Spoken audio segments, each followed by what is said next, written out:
Hi అండి, నమస్తే.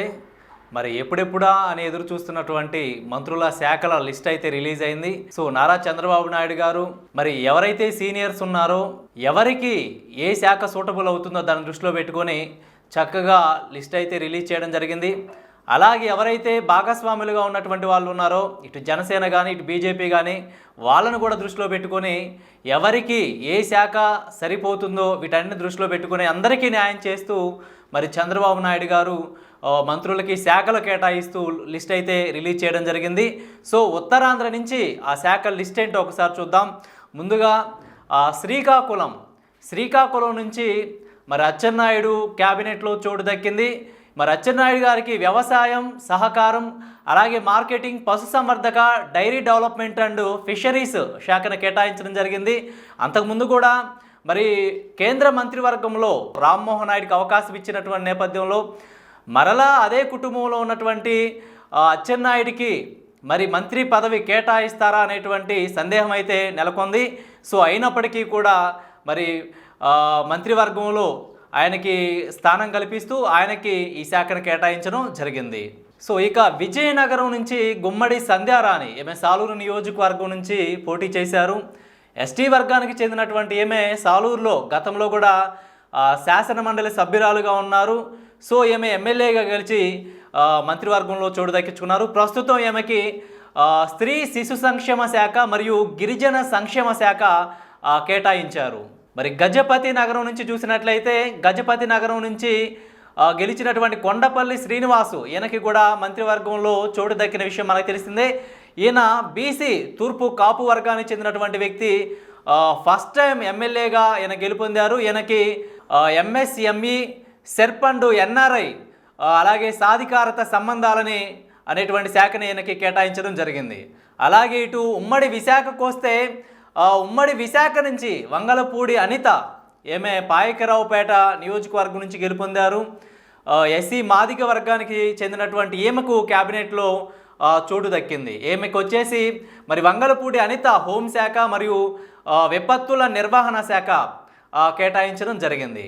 అలాగే ఇటు గోదావరి జిల్లాలకు వచ్చినట్లయితే గోదావరి జిల్లాల్లో తూర్పుగోదావరి జిల్లాను చూసినట్లయితే తూర్పుగోదావరి జిల్లాలో పిఠాపురం నుంచి పవన్ కళ్యాణ్ ఈయనకు ఉప ముఖ్యమంత్రి పదవి ఇవ్వడం జరిగింది. ఈయనకి పంచాయతీ గ్రామీణాభివృద్ధి శాఖ, అలాగే గ్రామీణ నీటి సరఫరా, అలాగే పర్యావరణం అండ్ అటవీ శాస్త్ర సాంకేతిక రంగాల్ని మరి పవన్ కళ్యాణ్కి కేటాయించడం జరిగింది. సో పవన్ కళ్యాణ్ మరి 70,000 మెజార్టీ తోటి గెలిచి మరి 21 మంది ఎమ్మెల్యేలతోటి అసెంబ్లీలో అడుగుపెట్టినటువంటి విషయం మనకి తెలిసిందే. ఇక ఇదే ఉమ్మడి తూర్పుగోదావరి జిల్లాకు వచ్చినట్లయితే వాసంశెట్టి సుభాష్ తొలిసారిగా గెలిచి మరి క్యాబినెట్లో సీటు దక్కించుకున్నారు. సుభాష్ శెట్టి బలిజ వర్గానికి ప్రాధాన్యత ఇస్తూ సుభాష్కి మరి మంత్రివర్గంలో క్యాబినెట్లో సీట్ అనేది దక్కడం విశేషం. మరి సుభాష్కి కార్మిక శాఖ, ఫ్యాక్టరీలు, boilers and insurance, medical services అనేటువంటి శాఖని సుభాష్కి కేటాయించడం జరిగింది. ఇక ఉమ్మడి పశ్చిమ గోదావరి విషయానికి వస్తే ఉమ్మడి పశ్చిమ గోదావరి నుంచి పాలకొల్లు నియోజకవర్గం నుంచి కాపు వర్గానికి చెందినటువంటి నిమ్మల రామానాయుడు ఈయన కూడా మంత్రివర్గంలో చోటు దక్కించుకున్నారు. మరి నిమ్మల రామానాయుడికి జలవనరుల అభివృద్ధి శాఖను కేటాయించడం జరిగింది. అలాగే ఇక జనసేన నుంచి చూసినట్లయితే కందుల దుర్గేష్ కూడా మంత్రివర్గంలో స్థానం దక్కించుకున్నారు. ఆఖరి నిమిషంలో నిడదవోలు నుంచి పోటీ చేసిన ఆయనకి చోటు దక్కుతుందా లేదా అని అనుకున్నారు. సో ఆయనకు కూడా చోటు దక్కడం విశేషం. ఈయన కాపు వర్గానికి చెందినటువంటి వ్యక్తి. ఈయనకి పర్యాటక శాఖ, సంస్కృతి అండ్ సినిమాటోగ్రఫీ శాఖని మరి ఈయనకి కేటాయించడం జరిగింది. అలాగే ఇటు ఉమ్మడి కృష్ణా జిల్లాకు వచ్చినట్లయితే ఉమ్మడి కృష్ణా జిల్లాలో నుంచి ఇద్దరు బీసీ నేతలకి ఛాన్స్ దొరికింది. ఇటు నూజివీడు నుంచి గెలిచినటువంటి బీసీ యాదవ్ వర్గానికి చెందినటువంటి కులుసు పార్థసారథికి చోటు దక్కింది. మరి కులుసు పార్థసారథికి గృహ నిర్మాణ శాఖ అండ్ ఐ&పిఆర్ శాఖను కేటాయించడం జరిగింది. మరి అలాగే అదే జిల్లాకు చెందినటువంటి కొల్లు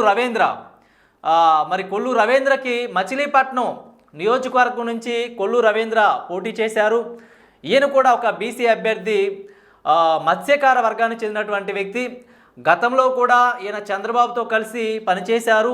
అయితే ప్రస్తుతం కొల్లు రవీంద్రకి గనుల శాఖ మరియు ఎక్సైజ్ శాఖ అండ్ జియాలజీ కేటాయించారు. మరి అలాగే ఇటు మంగళగిరి నియోజకవర్గానికి వచ్చినట్లయితే మంగళగిరి నియోజకవర్గం నుంచి గెలుపొందినటువంటి నారా లోకేష్ మరి క్యాబినెట్లో అవకాశం కల్పిస్తూ మరి నారా లోకేష్కి మానవ వనరుల అభివృద్ధి అండ్ కమ్యూనికేషన్ ఆర్టీజీ శాఖలను కేటాయించడం జరిగింది. అలాగే ఇటు ఉమ్మడి గుంటూరు జిల్లా విషయానికి వస్తే ఇద్దరికి మంత్రి పదవులు వరించాయని చెప్పుకోవచ్చు. ఒకరు జనసేన నుండి నాదెండ్ల మనోహర్, మరొకరు అలాగే రేపల్లె నియోజకవర్గానికి చెందినటువంటి అనగాని సత్యప్రసాద్. అయితే ఇటు మరి జనసేన నుండి గెలుపొందినటువంటి నాదెండ్ల మనోహర్ ఈయనకి ఆహార మరియు పౌర సరఫరాల శాఖను కేటాయించడం జరిగింది. అలాగే ఇటు రేపల్లె నియోజకవర్గం నుంచి గెలుపొందినటువంటి అనగాని సత్యప్రసాద్ ఈయనకు కూడా మంత్రివర్గంలో చోటు దక్కింది. మరి ఈయన రేపల్లె నియోజకవర్గం నుంచి గెలుపొందినటువంటి ఒక బీసీ గౌడ సామాజిక వర్గానికి చెందినటువంటి వ్యక్తి. మరి అనగాని సత్యప్రసాద్ ఈయనకి కూడా రాబడి రిజిస్ట్రేషన్ అండ్ స్టాంపుల శాఖని కేటాయించారు. అలాగే ఇటు ఉమ్మడి ప్రకాశం నియోజకవర్గానికి వచ్చినట్లయితే ఒకసారి ఉమ్మడి ప్రకాశం నియోజకవర్గం చూద్దాం. మరి ఇక్కడ గొట్టిపాటి రవి అద్దంకి నియోజకవర్గం నుంచి పోటీ చేశారు. ఈయన కమ్మ సామాజిక వర్గానికి చెందినటువంటి వ్యక్తి. మరి గొట్టిపాటి రవి తొలిసారి క్యాబినెట్లోకి అడుగు పెడుతున్నారు. ఈయనకి విద్యుత్ శాఖ దక్కడం విశేషం. అలాగే ఇటు బాల వీరాంజనేయ స్వామి కొండపి నియోజకవర్గం నుంచి గెలుపొందారు. ఈయన ఎస్సీ వర్గానికి చెందినటువంటి వ్యక్తి. ఈయన కూడా కీలక నేతగా మంత్రివర్గంలో చోటు దక్కించుకున్నారు. సామాజిక సంక్షేమం, వికలాంగులు మరియు సీనియర్ సిటిజన్స్ అండ్ సంక్షేమం, సచివాలయం అండ్ విలేజ్ వాలంటీర్స్ అనేటువంటి శాఖని దక్కించుకోవడం విశేషం. అలాగే ఆనం రామనారాయణ రెడ్డి ఆత్మకూరు నియోజకవర్గం నుంచి పోటీ చేశారు. రెడ్డి సామాజిక వర్గానికి చెందినటువంటి వ్యక్తి. గతంలో కూడా మంత్రిగా పనిచేశారు. ప్రస్తుతం ఈయనకి ఎండోమెంట్స్ శాఖని కేటాయించారు. నెల్లూరు సిటీకి వచ్చినట్లయితే మరి నెల్లూరు సిటీ నుంచి పోటీ చేసినటువంటి పొంగూరు నారాయణ ఈయన గతంలో కూడా రాజధాని అమరావతి విషయంలో కూడా కీలక పాత్ర పోషించారు చంద్రబాబుతో కలిసి. సో సీనియర్ మంత్రిగా చెప్పుకోవచ్చు. ఈయనకి మున్సిపల్ అడ్మినిస్ట్రేషన్ అండ్ పట్టణాభివృద్ధి శాఖని కేటాయించడం జరిగింది. మరి అలాగే ఇటు ఉమ్మడి కడప జిల్లాకు వచ్చినట్లయితే ఒకే ఒక మంత్రి పదవి తీసుకురావడం జరిగింది. రాయచోటి నుండి మొదటిసారిగా ఎమ్మెల్యేగా గెలుపొందినటువంటి రాంప్రసాద్ రెడ్డికి ఛాన్స్ దొరికింది. సో రాయచోటి ఎమ్మెల్యే రాంప్రసాద్ రెడ్డికి మంత్రి పదవి వరించింది. మరి రాంప్రసాద్ రెడ్డికి రవాణా శాఖ మరియు యువత అండ్ క్రీడల శాఖని కేటాయించారు. అలాగే ఇటు ఉమ్మడి కర్నూలుకు వస్తే ఉమ్మడి కర్నూలు నుంచి ముగ్గురు మంత్రి పదవులు వరించాయని చెప్పుకోవచ్చు. ముందుగా ఎంఎండి ఫరూక్ నంద్యాల నియోజకవర్గం నుంచి పోటీ చేశారు. మైనార్టీ వర్గానికి చెందినటువంటి వ్యక్తి. ఈయనకి చట్టం, న్యాయం, మైనార్టీల సంక్షేమ శాఖని కేటాయించడం జరిగింది.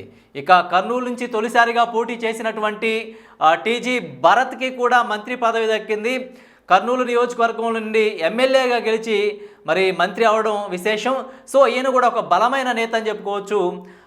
పరిశ్రమల శాఖ, వాణిజ్యం, ఫుడ్ ప్రొడక్షన్ శాఖ ఇతనికి కేటాయించడం జరిగింది. ఇక బీసీ జనార్దన్ రెడ్డి కూడా మంత్రి పదవి దొరికింది. ఈయన బనగానపల్లి నియోజకవర్గం నుంచి పోటీ చేశారు. మరి ఈయన కూడా రెడ్డి సామాజిక వర్గానికి చెందినటువంటి వ్యక్తి. రోడ్లు, భవనాలు, ఇన్ఫ్రాస్ట్రక్చర్లు, ఇన్వెస్ట్మెంట్ అనేటువంటి శాఖని మరి బీసీ జనార్దన్ రెడ్డికి కేటాయించారు. అలాగే ఇటు ఉమ్మడి చిత్తూరు జిల్లా విషయానికి వచ్చినట్లయితే ఇక్కడ చంద్రబాబు ఒక్కరే మరి క్యాబినెట్లో ఒక సీఎంగా కొనసాగుతూ ఉన్నారు. ఈ నేపథ్యంలో చిత్తూరు జిల్లా నుంచి చంద్రబాబు ఒక్కరే ఉన్నారు. ఏదైతే law and order and public enterprises and అయితే ఇతర మిగిలిపోయినటువంటి శాఖల మంత్రి శాఖలు ఏవైతే ఉన్నాయో ఆ మిగిలిపోయిన శాఖలు, మిగతా శాఖలన్నీ కూడా పూర్తిగా ఈయన హ్యాండ్ ఓవర్లోనే మరి కొనసాగనున్నాయి. అలాగే ఇక ఇక్కడ మరి అనంతపురం జిల్లాకు వద్దాం. మరి అనంతపురం జిల్లాకు వస్తే ఇక్కడ అనంతపురం నుంచి ముగ్గురు క్యాబినెట్లోకి వస్తున్నారు. ఇక్కడ నుంచి పయ్యావుల కేశవ్ ఉరవకొండ నియోజకవర్గం నుంచి పోటీ చేశారు. మరి ఈయన కమ్మ సామాజిక వర్గానికి చెందినటువంటి వ్యక్తి. ఈయన క్యాబినెట్లో ఇతనికి చోటు దక్కింది. సో ఈయన తొలిసారిగా మంత్రి పదవి దక్కించుకున్నారని చెప్పవచ్చు. ఈయనకి ఆర్థిక శాఖ, అలాగే ప్రణాళిక శాఖ, వాణిజ్య పన్నుల శాఖ, అలాగే రాష్ట్ర శాసనసభ వ్యవహారాల శాఖను కేటాయించడం జరిగింది. అలాగే ఇక ధర్మవరం విషయానికి వస్తే ధర్మవరం నుంచి బీజేపీ టికెట్తో గెలుపొందినటువంటి సత్యకుమార్ యాదవ్ కూడా సో ఈయనకి ఆరోగ్యం, కుటుంబ సంక్షేమం, అలాగే వైద్య విద్యాశాఖని దక్కించుకోవడం విశేషం. మరి అలాగే ఇటు ఎస్ సవిత, ఈమె పెనుగొండ నుంచి పోటీ చేశారు. ఈమెకి బీసీ సంక్షేమం, ఆర్థిక బలహీన వర్గాల సంక్షేమం, అలాగే చేనేత వస్త్రాలని అనేటువంటి శాఖను కేటాయించడం జరిగింది. సో ఏదేమైనప్పటికీ కూడా మరి ఎవరికి ఏ శాఖను కేటాయించాలి అనే, ఎవరు అనుభవజ్ఞులు, ఎవరికి ఏ శాఖ కేటాయిస్తే సరిపోతుంది, ఏ ఏ వర్గాల వారికి ఎన్ని మంత్రి పదవులు ఇవ్వాలి ఏంటి అనేటువంటి వారి యొక్క సీనియారిటీని దృష్టిలో పెట్టుకొని అందరికీ న్యాయం చేస్తూ మరి సీఎంగా చంద్రబాబు నాయుడు గారు మరి ఈ విధంగా శాఖలు అయితే కేటాయించడం జరిగిందని చెప్పుకోవచ్చు.